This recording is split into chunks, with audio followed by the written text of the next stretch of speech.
नमस्कार मित्रांनो, मी कल्याणी पाटील। आजच्या व्हिडिओच्या माध्यमातून आपण थोडक्यात जाणून घेऊया सोयाबीन व्हरायटी बद्दल।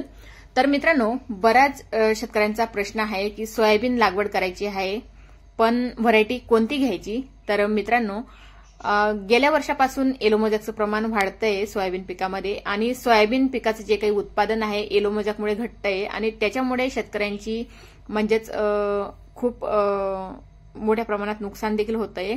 येलो मोजॅक आल्यानंतर फवारणीचा खर्च अतिप्रमाणात वाढतो आणि अतिप्रमाणात खर्च वाढल्यानंतर येलो मोजॅकमुळे उत्पादन घटण्यास सुरुवात होते आणि शेंगा ह्या चापल्यास राहून जातात, शेंगा भरल्या जात नाही आणि उत्पादन घटतं। तर बऱ्याच शेतकऱ्यांचा प्रश्न आहे की आपण कोणत्या प्रकारची व्हरायटी लागवड केली पाहिजे आणि बरेच शेतकरी येलो मोजॅकमुळे परेशान होऊन सोयाबीन लागवड करू की नको, बरेचसे शेतकरी कन्फ्यूज आहेत आणि बरेचसे शेतकरी म्हणजेच हताश झाले सोयाबीन पेरणीसाठी। तर मित्रांनो, या व्हिडिओमध्ये मी तुम्हाला एक लोकप्रिय, बऱ्याच शेतकऱ्यांनी चांगल्या प्रकारे उत्पादन घेतलेले आहे आणि रोग प्रतिकार सक्षम जात आहे, चांगल्या प्रकारची तिचे वैशिष्ट्य आहे। तर बऱ्याच शेतकऱ्यांनी माझ्याकडनं सीड पण घेतलेलं होतं, तर त्या व्हरायटीबद्दल मी थोडक्यात तुम्हाला व्हिडिओमध्ये सांगणार आहे।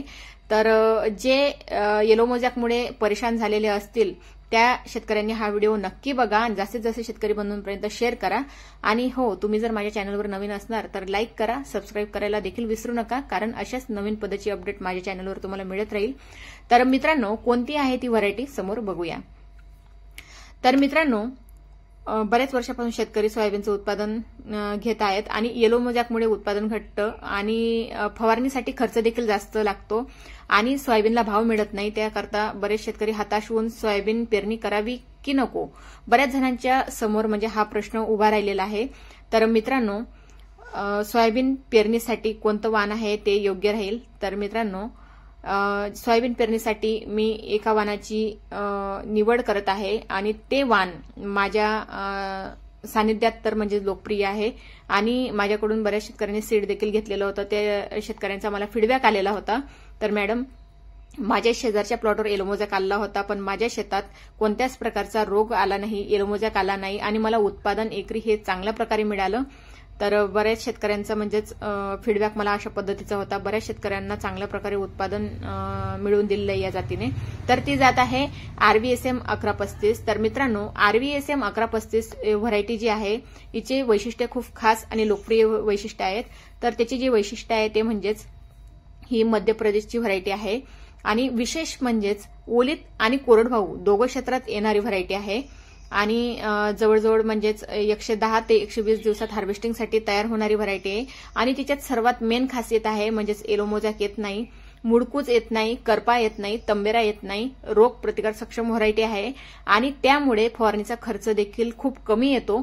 आणि मित्रांनो, खरं जर बघायला जर गेलं तर उंच वाढणारी जात आहे, हार्वेस्टिंगसाठी सोपी आहे आणि पावसाळा जर अतिप्रमाणात जर झाला तर हे जे व्हरायटी आहे ही दाणे काळपट पडत नाही, दाणे शेवटपर्यंत चमकदार असतात आणि मार्केटला चांगला भाव देखील मिळतो आणि उत्पादन खूप चांगल्या प्रकारे जास्तीचं उत्पादन येतं एकरी आणि बऱ्याच शेतकऱ्यांना 12 ते 13 क्विंटलपर्यंत एकरी उत्पादन आलेलं आहे। तुम्ही जर प्रॉपर नियोजन जर ठेवलं अमृत पॅटर्न पद्धतीने तर लाखो शेतकरी अमृत पॅटर्न पद्धतीने कमी खर्चात उत्पादन घेत आहे। तर तुम्ही देखील अमृत पॅटर्न पद्धतीने नियोजन करू शकता, त्यासाठी अमृत पॅटर्न ॲप नक्कीच फॉलो करा।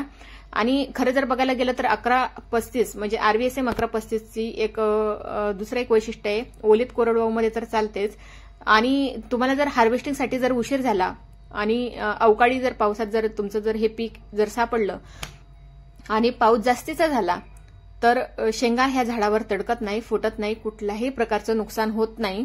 बऱ्याच शेतकऱ्यांनी या व्हरायटीपासून रेकॉर्ड ब्रेक उत्पादन घेतलं, चांगल्या प्रकारे मला फीडबॅक आले आणि तुम्ही देखील, मला तर हे वाटतं तर प्रत्येक शेतकरीने RVSM 1135 व्हरायटीची निवड करावी, कारण RVSM 1135 हिचे वैशिष्ट्य खूप खास आहे, उत्पादन देखील चांगलं आहे आणि जर अवकाळी पाऊस वगैरे राहिला तर नुकसान देखील होत नाही आणि त्याचं दुसरी खासियत म्हणजे ओलीत आणि कोरडवाहू दोघं क्षेत्रात चालते। तर प्रत्येक शेतकऱ्यांनी या व्हरायटीची निवड करावी, कारण कारण येलो मोजॅकला कंट्रोल करणं म्हणजेच हे कुणाच्याच म्हणजे पर्यायाच्या बाहेर आहे, कुणाच्याच अंडरमध्ये नाहीये येलो मोजॅकला कंट्रोल करणं, आणि त्याच्यासाठी खूप काही फवारणींचा खर्च होतो. आजपर्यंत याच्यावर कुठल्याच प्रकारचा पर्याय निघालेला नाहीये, तर त्यासाठी या व्हरायटीची निवड जास्तीत जास्त म्हणजे शेतकऱ्यांनी करावी आणि हा व्हिडिओ जास्तीत जास्त शेतकऱ्यांपर्यंत शेअर करा. नक्कीच तुमच्या उत्पादनात वाढ होताना तुम्हाला दिसेल आणि तुमचा जो खर्च आहे फवारणींचा तो देखील वाचेल. आणि त्यासाठी अमृत पॅटर्न ॲप नक्कीच फॉलो करा, कारण कमी खर्चात जास्त उत्पादन घ्यायचं कसं हे अमृत पॅटर्न ॲपमध्ये तुम्हाला सविस्तर समजते. चला तर मग भेटूया नेक्स्ट व्हिडिओमध्ये. धन्यवाद.